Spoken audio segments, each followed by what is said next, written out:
Good evening, I'm Steve Hensley. We are learning more about the attempted jail escape in Whitley County Friday night. Police say 3 more inmates have been charged for their roles in their attempt, increasing the total to 5. As Chad Hedrick reports, 911 calls are giving a sense of the chaotic moments leading to the attempted escape.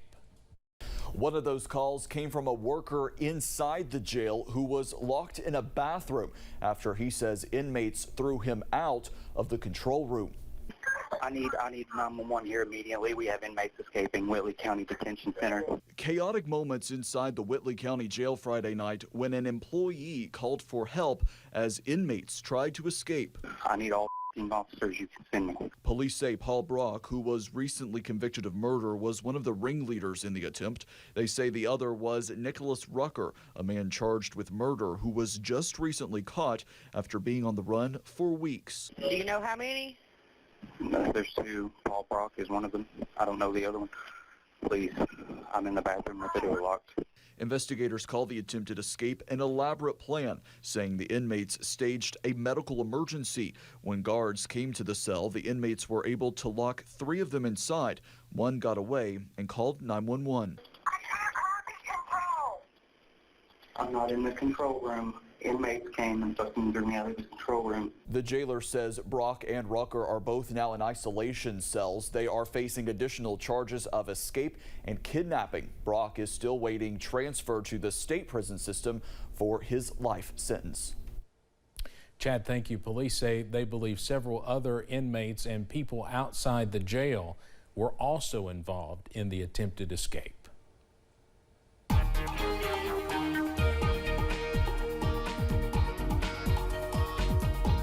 Well, it's been, for most of us, a rather sunny and warm afternoon here on our Tuesday. We continue to watch areas of sunshine and warm air, but others are starting to see showers and storms develop. High knob camera UVA-wise, you kind of see one of those clouds trying to develop a little bit vertically there as it moves on through. Sunshine, though, middle 70s. How about low 80s? Buffalo Mountain here in Perry County, though, we're bringing up a little bit more cloud cover into this afternoon. It is a warm one, low to mid 80s across the region. We will continue to see temperatures quite warm, but you notice out to the west, we're not seeing those deep oranges as much as we are around the mountains. That's because we're starting to see some showers and thunderstorms. In fact, in our area, already seeing some strong thunderstorms, now moving into Lawrence County, far northern Johnson County, far southern parts of Elliott County right now. That'll be pushing on towards US 23 here before too long towards downtown Louisa. And these are packing a little bit of a punch. The possibility there for 40-mile-per-hour winds and some small hail as these push through the region. So if you're traveling on Interstate 64 between Huntington and Grayson or Huntington and Moorhead, yeah, keep an eye on these. Those will continue to push on through. Not to be outdone, also watching some strong, formerly severe storms across the Bluegrass. And then we've got tornado-warned storms up in Ohio. That's where the best ingredients are. We should, for the most part, keep the greatest threat for severe weather well to our north, but it's something we'll keep an eye on. That's where the tornado watch is tonight.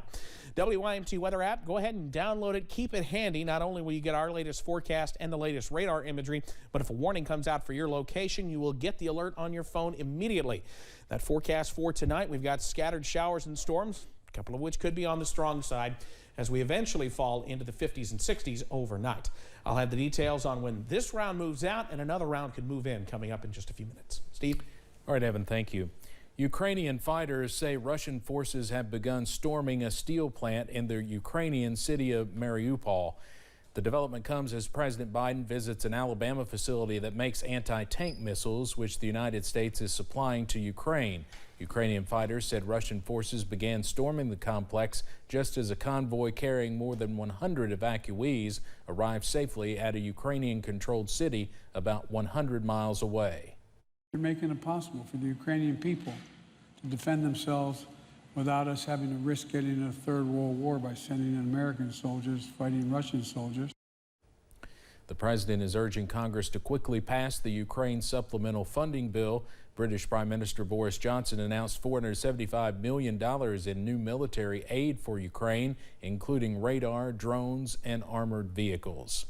Service dogs in Ukraine are getting some much-needed protection in dangerous areas. U.S. police dog trainers are providing canine body armor for some of the dogs who work with police officers and border guards.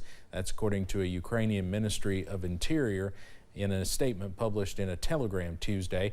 It said now their four-legged assistants will be more protected in dangerous areas. The vests do not interfere with movement and protect dogs from debris, weapons, and bullets. A Lexington police canine is back on duty after he was exposed to fentanyl. Officials say most drugs they see in Fayette County are laced with fentanyl and lead to overdoses.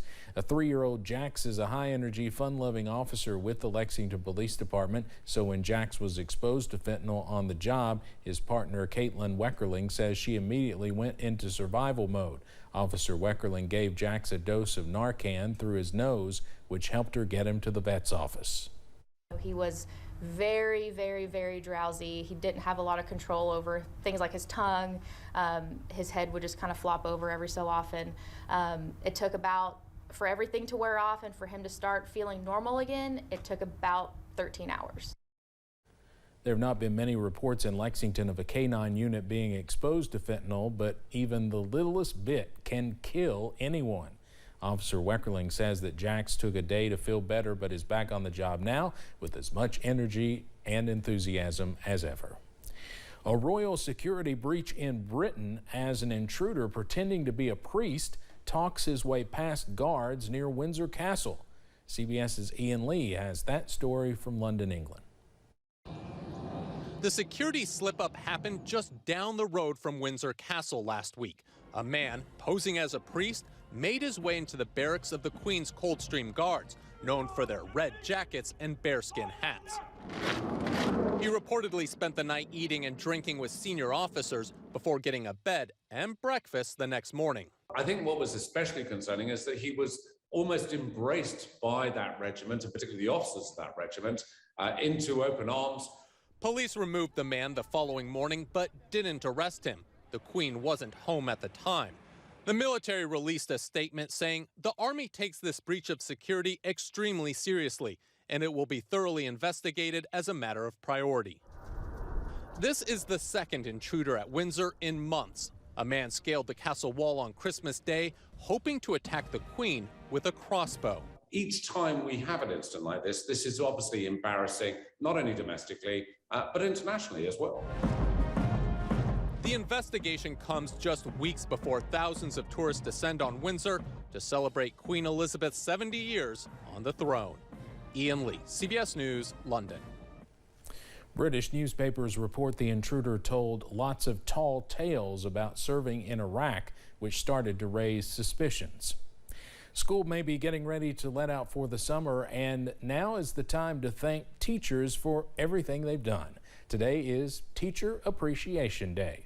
The past 2 years have been tough for them. They've worked tirelessly to prepare online lesson plans and kept kids safe in the classrooms. So you might consider going the extra mile to show a teacher how much you appreciate their hard work.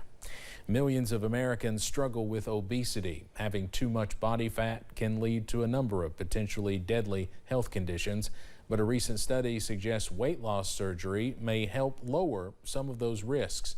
Mandy Gaither has more on the findings. Heart disease, stroke, type 2 diabetes, and some cancers, all leading causes of early preventable death in the U.S. and conditions facing millions of Americans who are obese. A lot of patients with obesity try several things to lose weight, lifestyle modifications, various medications, and the success rate is limited. A study published in the Journal of the American College of Cardiology studied Medicare beneficiaries who were obese and underwent weight loss surgery. Researchers found the surgery was linked to a significantly lower risk of heart attack, new onset heart failure, stroke, even death. Cleveland Clinic cardiologist Dr. Amgad Mentius is the study's lead author. There is evidence that the effects of obesity on our body is reversible when patients undergo metabolic surgery, when they lose the weight and keep it off and lead a healthy lifestyle. Mentius says the results were consistent among all patients studied, whether the person had diabetes or not, and regardless of age. He says even those between the ages of 65 and 75 saw benefits from weight loss surgery, though it's often deemed inappropriate for that age group. They have an option, and this option is safe and also is very effective in reducing their weight and also in reducing the future risk of having adverse cardiovascular outcomes. For Health Minute, I'm Mandy Gaither.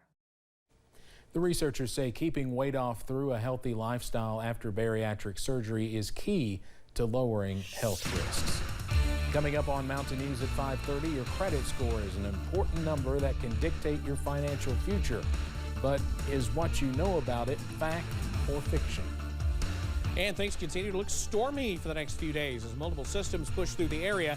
I've got the latest.